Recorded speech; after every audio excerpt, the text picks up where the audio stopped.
Our county had an emergency with a wildland fire that started on August 21st at the end of Pickett Road in the eastern area of Calistoga. And this fire burned 6,819 acres. I am thankful today to tell you that it is 100% contained. We do have resources out there, particularly heavy equipment that is continuing to work for the next couple weeks with the landowners to rehab the land to prepare for erosion control and preparedness that we utilized during the suppression of this wildland fire. So we look forward to continuing working with those landowners to see this project through. First off, I want to acknowledge the losses and the recovery that our community is going through, especially some of these impacts to our ag industry. Leaders across Napa here and what this fire impacts, what this does. I do want to acknowledge that. Throughout the Pickett incident, this brought a heightened emotion across the county. Obviously, from the 2017 and the 2020 fires, this Pickett fire, where it was burning within this fire footprint, was where the glass fire was 5 years ago. It was also where the lightning complexes were. In fact, some of those dates overlapped from this past August, and then also once again in 2020. So we understand what the community's been through. We've watched what fire does across this landscape. We're prepared as far as where this fire is traveling and how we have this playbook in hand on a suppression side from a ground and air resource aspect. There's a lot of things different than the 2020 fires than what we saw during the Pickett incident. We were not under a north wind event that is pushing the fire from the north to the south, which is a target for our Angwin and Deer Park communities and along Silverado Trail in Calistoga. So we're thankful for that. When the north winds come, it's this time of year through the fall season.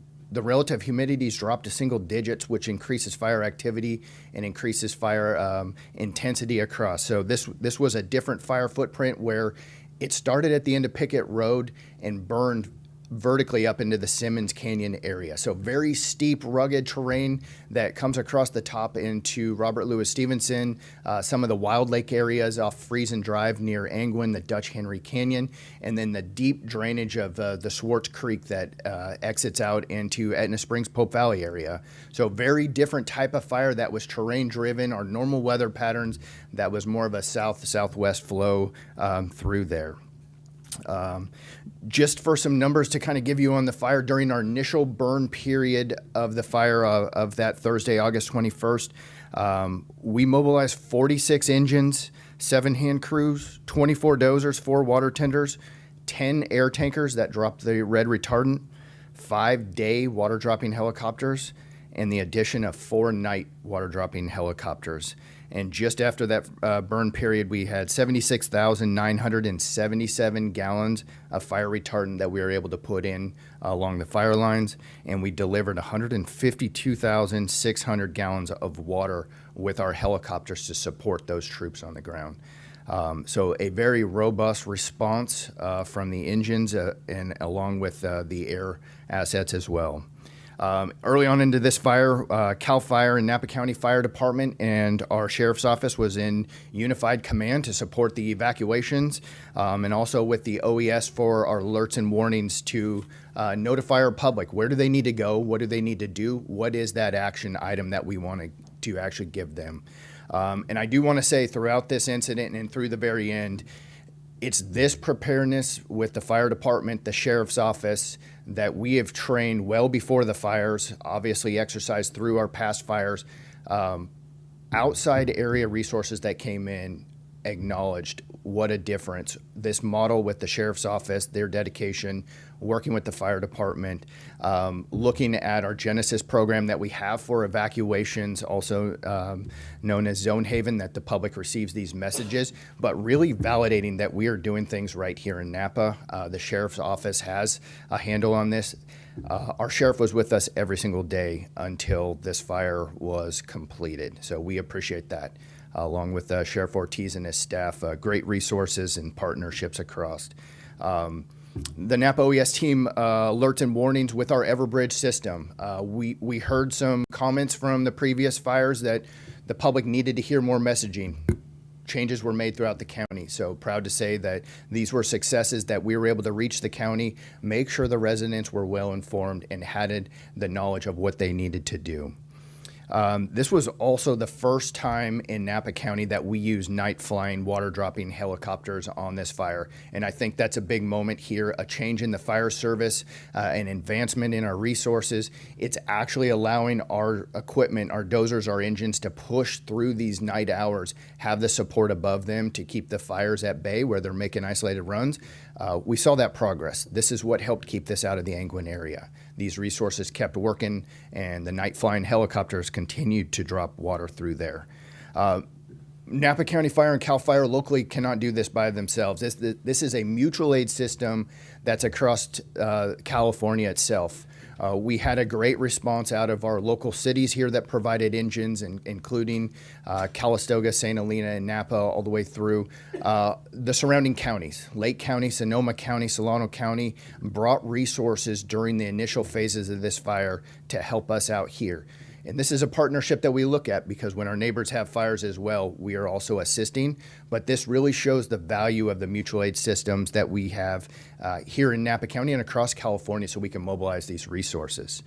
Our Napa County volunteers provided 11 pieces of apparatus onto this fire when this started. They also provided 3 additional engine companies that were staffed up so that we could actually provide new emergency response coverage throughout the county. If everyone's up fighting the fire and we have another incident, we have to have those resources there. And we saw this during the fire. We had a structure fire on First Avenue in Napa, and our resources were staffed and prepped and took care of that incident in a safe, efficient manner. So really appreciative of that. Along on this fire, we had a response from our Napa CART, so our Community Animal Rescue Team. They were prepared. We've seen this time and time again when we have fires that move across the landscape. Landowners need assistance moving, mobilizing, and housing their animals for there. Our EOC was activated here in Napa, although kept at a lower level, but the team was prepped down here in the South County for the community response. As was mentioned earlier, our shelters were opened up for the evac of the populations. Very important. If we're evacuating folks, we have to give them a direction of where to go, and we also need to make sure their needs are met. So county was well prepared for that, and it was opened up, and thankfully the impact was very little, but nevertheless the facility was ready for operations.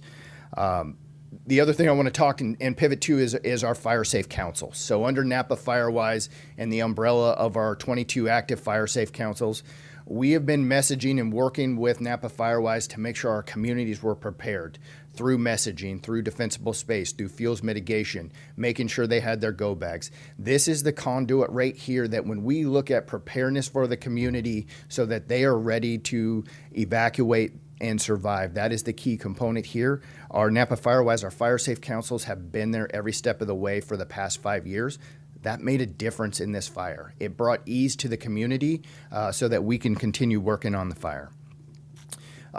With a large number of responders out here, we brought in a North Bay Incident Management Team, and this is a specialized positions throughout the various counties that help us with a framework of leadership. We mobilized at the Calistoga Fairgrounds right away. We provided the logistical support to the firefighters. We brought in additional resources to be supported. As this fire continued to grow, we outgrew the footprint up at Calistoga. And very grateful for the use of the Napa Expo. And I do want to acknowledge CO Alsop and Supervisor Ramos. I got a phone call on a late Saturday night. What can we do to help?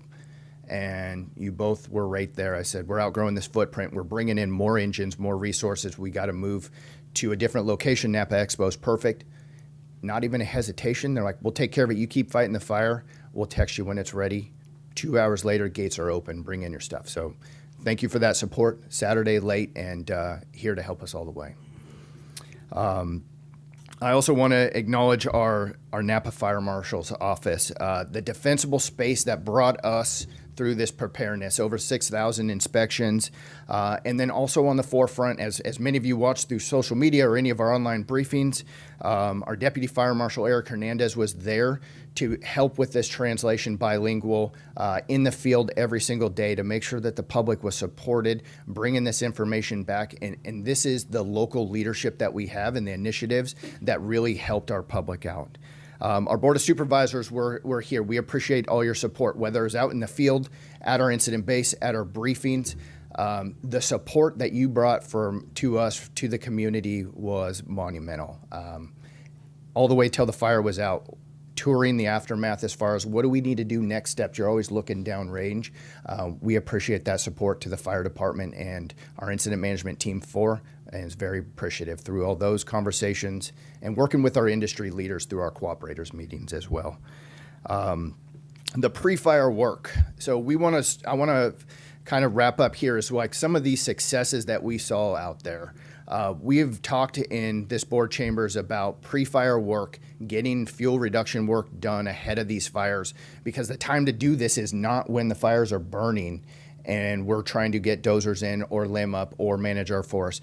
This county has taken a huge leap. This board has brought in investments here. We've got grant monies. I want to acknowledge the Ventners. They came to us in 2022 and they said, what do you need to change this fire environment? Working with Napa Fire West, we came to them and said, we need dozer lines in. Historical containment lines that we've used year over year to contain these fires. We need to make sure that work's done before next fire season. They heard us loud and clear. They said, okay, here's the money. Here's a dozer we're going to support you with. Get this work done. And I want to tell you that these lines that were put in this past spring and over the last couple of years were utilized on the Pickett incident. And this is a huge takeaway of what's working here in Napa and where do we need to keep going. So more to follow on that, and I'm looking forward to a presentation bringing back to this board with a map, looking at some of those lines, some of these investments, so that we can continue this good work for the future as well. Last thing I'm going to end on here is your local CAL FIRE team that you have here, the leadership during this fire, the resiliency that you have from our engineers, our captains, our line leadership of our battalion chiefs, our operations chief, Brian Ham, our fire chief, Matt Ryan. What a great support. I'm proud of this team to be a part of this Napa County Fire Department, the response all the way through the fire, their understanding of the community themselves, and also where these historical lines are. This is the local knowledge that makes a difference of containing these fires in these early stages and not letting them get larger or devastating the community. So proud of our local team here and appreciate everything, and thank you so much.